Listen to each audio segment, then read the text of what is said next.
আসসালামু আলাইকুম রহমতুল্লাহ। প্রিয় শিক্ষার্থীগণ, আজকে আমাদের ক্লাস নাম্বার 11 এবং আজকের ক্লাসের বিষয় স্থান ও কালবাচক শব্দ।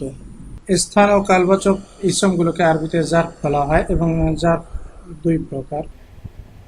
একটা হলো জারফুল মাকান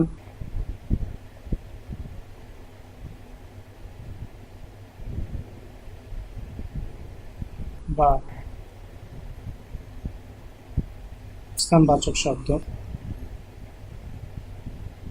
এবং অন্যটি হলো জারফুল জামান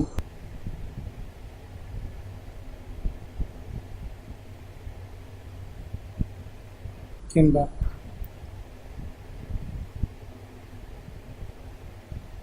কালবাচক শব্দ।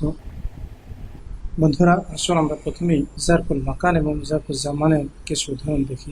জারফুল মাকান বা স্থানবাচক শব্দের উদাহরণগুলির মধ্যে রয়েছে যেমন আমামা অর্থাৎ সামনে, খলফা অর্থাৎ পিছনে, ইয়ামিনা অর্থাৎ ডানে, ইয়াসারা অর্থাৎ বামে, ফাওকা উপরে, তাহতা নিচে, ইংদা কাছে, বাইনা মধ্যে, ওরা পেছনে, কুরবা নিকটে, বাঈদা দূরে, শামালা অর্থাৎ উত্তরে, জুনুবা দক্ষিণে, শারকা পূর্বে এবং গরিবা পশ্চিমে ইত্যাদি। অপরদিকে স্থানবাচক শব্দগুলোর মধ্যে রয়েছে বাদা অর্থাৎ পরে, কবলা পূর্বে, আল আনা এখন, আমসি গতকাল, গদান আগামীকাল, আল ইয়াউমা আজ, সবাহান সকালে, মাসাআন বিকালে, জুহরান দুপুরে, লাইলান রাতে, ফাওরা তাড়াতাড়ি, সাবিকা ইতোমধ্যে, গলিবান প্রায়, আহইয়ানান মাঝে মাঝে, ইয়াউমিয়ান প্রতিদিন এবং কারিবান শীঘ্রই ইত্যাদি। জার্ফগুলো সাধারণভাবে মানসুব, যেমন আমরা ইতিমধ্যে কিছু দেখলাম। তবে এর কিছু রয়েছে আবার মাবনি, যেমন আইনা অর্থাৎ কোথায়, হাইসু অর্থাৎ যেখানে, মাতা অর্থাৎ কখন এবং আমসি গতকাল। যেমন আমরা এখানে দেখি যে মিন আইনা অর্থাৎ কোথা থেকে। এখানে বন্ধুরা আমরা দেখি যে মিন হার্জার পরেও আইনার শব্দটি তার শেষে জবর নিয়েছে, যেহেতু সেটা মাবনি, তার রূপ চেঞ্জ হয়নি। কিন্তু আমরা যদি এভাবে বলতাম যে মিন তাহতি অর্থাৎ নিচ থেকে, সেক্ষেত্রে আমরা দেখি যে বন্ধুরা এখানে যেহেতু তাহতা জার্ফটি মাবনি নয়, সেক্ষেত্রে সেটা মাজরুর অবস্থায় জের গ্রহণ করেছে। একইভাবে বলা যায় মিন হাইসু অর্থাৎ যেখান থেকে। এখানে আমরা দেখছি যে মিন হার্জার থাকার পরেও হাইসু শব্দটি এখানে পেশ গ্রহণ করেছে, যেহেতু সেটা মাবনি, সেক্ষেত্রে এর কোনো পরিবর্তন নেই। এবং একইভাবে আমরা আরেকটা উদাহরণ দেখি, যেমন ইলা মাতা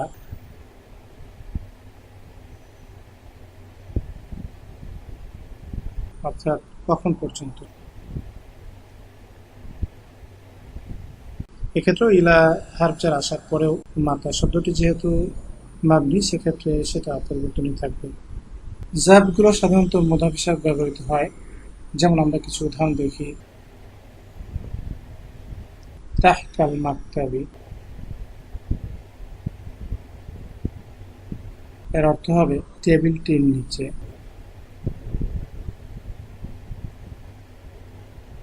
যেহেতু তাহতা শব্দটি এখানে আমরা এটাকে মুদাফ বলছি, সেক্ষেত্রে আল মাকতাবি মুদাফিলাই হবে এবং মুদাফিলাই হওয়ার অর্থই হলো তার শেষ বর্ণে জের গ্রহণ করবে। একইভাবে আমরা আরেকটা উদাহরণ দিতে পারি, যেমন বা'দা সালাতি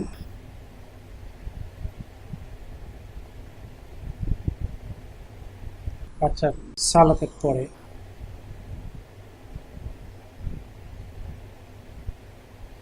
এখানেও বাদা জারটির কারণে আসসালাতি এটা মাজরুর হয়েছে। একইভাবে মুকাবিলা শারি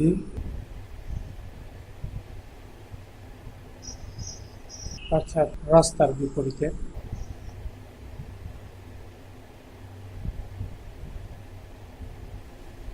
তেমনিভাবে কবলাল মাজলিসি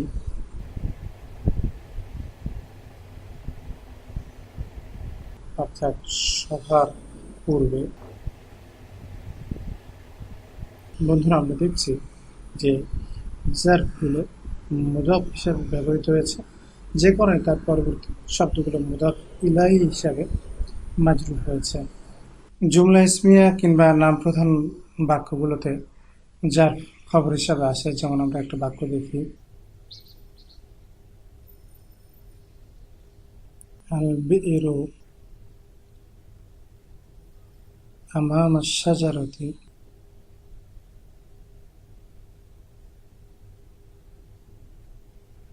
অর্থাৎ কূপটি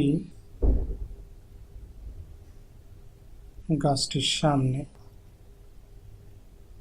এখানে আল বিরু বা কূপটি হলো সাবজেক্ট বা মুবতাদা, এবং আমামা হচ্ছে এখানে যার খবর।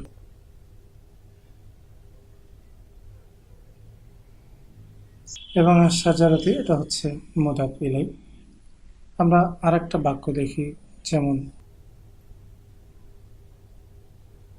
মুকাবিলা শারি'i মসজিদুন,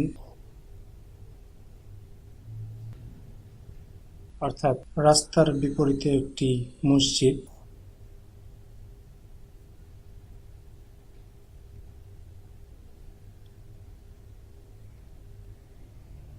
এখানে বন্ধুরা মোকাবিলা এটা হচ্ছে যার খবর, এবং আশ-শারি'i এটা হচ্ছে মুদাফ ইলাই, যেহেতু যার মোকাবিলাকে মুদাফ বলা যায়, এবং মসজিদুন হচ্ছে এখানে মুবতাদা, এবং যেহেতু এটা যার খবরের পরে এসছে সেক্ষেত্রে এটা অনির্দিষ্ট হয়েছে।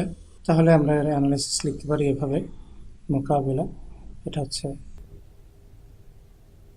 যার খবর, আশ-শারি মুদাফুন ইলাই,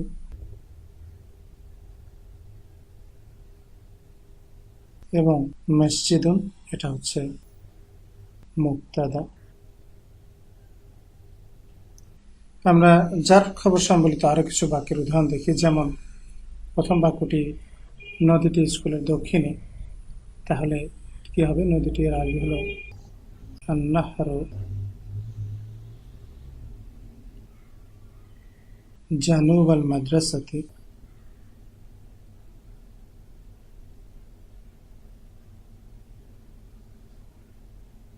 এখানে আন-নাহরু হলো মুবতাদা বা সাবজেক্ট, এবং জানুবা যার খবর, এবং সেটা মুদাফ, এবং আল মাদ্রাসাতি এটা হলো মুদাফুন ইলাই।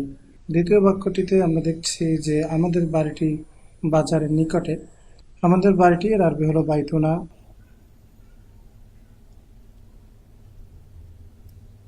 বাজারের নিকটে এটা হলো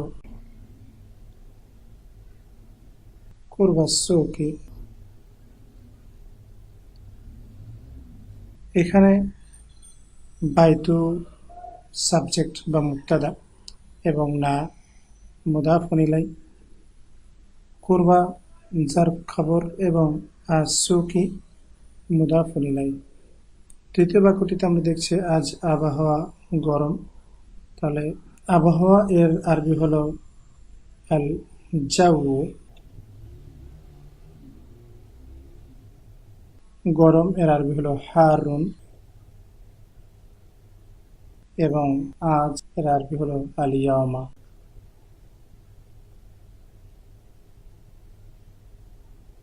বাক্যটিতে আল জাউ হচ্ছে মুবতাদা, এবং হারুন আল খবর, আল মুফরাদ বা সিঙ্গুলার খবর, এবং আল ইয়াউমা এটা এখানে জার্ব, কিন্তু এটা খবর এক্সটেনশন, আমরা এটাকে খবর বলবো না, এখানে খবর হারবেন।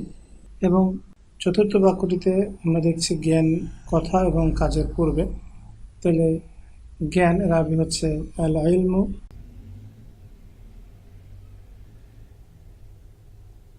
পূর্বে এর আরবি হচ্ছে কবলা, কথা এর আরবি হলো আল কওলু। তাহলে যেহেতু কবলা জার, সেক্ষেত্রে আল কওলু মাজরুর হবে, তাহলে আল ইলমু কবলা আল কওলি। এবং আরবি হচ্ছে ওয়াও, ওয়া। এবং কাজ এর আরবি হচ্ছে আমাল, তার মানে ওয়াল আমালি। বন্ধুরা এখানে আল ইলমু এটা হচ্ছে মুক্তাদা বা সাবজেক্ট, কবলা হচ্ছে যার খবর, এবং আল কওলি মুদাফুন ইলাই, ওয়াও এটা একটা কনজাংশন বা আরবিতে বলা হয় হারফ আতফিন। এবং আমালি এটাকে বলা হয় মাতুফুন আলা, এবং মাতুফুন আলা কওলি, অর্থাৎ এর গ্রামাটিক্যাল পজিশন কওলির মতোই, সংযোগ অব্যয় দ্বারা যেগুলো যুক্ত হয় সেগুলোকে আমরা বলবো মাতুফুন আলা, এবং এই সম্পর্কে আমরা পরে বিস্তৃত দেখবো ইনশাআল্লাহ। তাহলে আসুন বন্ধুরা এরপর যে আমরা কিছু কোরআনের উদাহরণ দেখি। যেমন প্রথম বাক্যটিতে আমরা দেখছি বাল আহইয়াউন ইনদা রাব্বিহিম, বরং তারা তাদের রবের কাছে জীবিত। এখানে ইন্দা শব্দটি একটি জার, এবং এটা জারফুল মাকান। দ্বিতীয় বাক্যটিতে আমরা দেখছি আলাইকুম আযাবাম মিন ফাওকিকুম, তোমাদের উপর থেকে আযাব। এখানে ফাওকি শব্দটি একটি জার, এবং এটা জারফুল মাকান। তৃতীয় বাক্যটিতে আমরা দেখছি ওমা কুনতা লাদাইহিম, এবং তুমি ছিলে না তাদের কাছে। এখানেও লাদা শব্দটি একটি জার, এবং এটাও জারফুল মাকান। চতুর্থ বাক্যটিতে আমরা দেখছি ফাওয়াইলু ইয়াউমা ইযিল লিল মুকাযযিবিন, এখানে ইয়াউমা ইযিন এটা একটি জারফুজ জামান। এবং 5 নম্বর বাক্যটি হলো ওয়াল আরদা বা'দা যালিকা দাহাহা, এবং পৃথিবীকে পরে করেছি বিস্তীর্ণ। এখানে বা'দা শব্দটি একটি জারফুজ জামান। এবং ষষ্ঠ বাক্যটিতে আমরা দেখি ইদ ইউবাইউনাকা তাহতা আশ-শাজারাতি, এবং স্মরণ করো যখন তারা তোমাকে আনুগত্যের বায়াত করেছে গাছের নিচে। এখানে আমরা দেখছি যে তাহতা, এবং তাহতা একটি জারফুল মাকান, এবং এর পরবর্তী আশ-শাজারাতি মুদাফ ইলাই হিসাবে মাজরুর হয়েছে। সপ্তম বাক্যটিতে আমরা দেখছি আল্লাহু মিন ওয়ারাইহিম মুহিত, এবং আল্লাহ তাদের চারদিক থেকে ঘিরে রয়েছেন। এখানে ওরা শব্দটি একটি জারফ। এবং 8 নম্বর বাক্যটিতে ক্বালা লিল মালাই হাওলাহু, অর্থাৎ তিনি বললেন তার চারপাশের ফেরেশতাদেরকে। এখানে হাওলা শব্দটি চারপাশ, এবং এটা একটা জারফুল মাকান। 9 নম্বর বাক্যটিতে আমরা দেখছি যে ওমা কুনতা বিজানিবিল গারবিয়্যি, এবং তুমি ছিলে না পশ্চিম প্রান্তে বা পশ্চিম পাশে। এখানে বিজানিবি পাশে, এটা একটি জারফুল মাকান। তাহলে বন্ধুরা আজকে এই পর্যন্তই, পরবর্তী ক্লাসের আমন্ত্রণ শেষ করছি। আসসালামু আলাইকুম ওয়া রাহমাতুল্লাহি ওয়া বারাকাতুহু।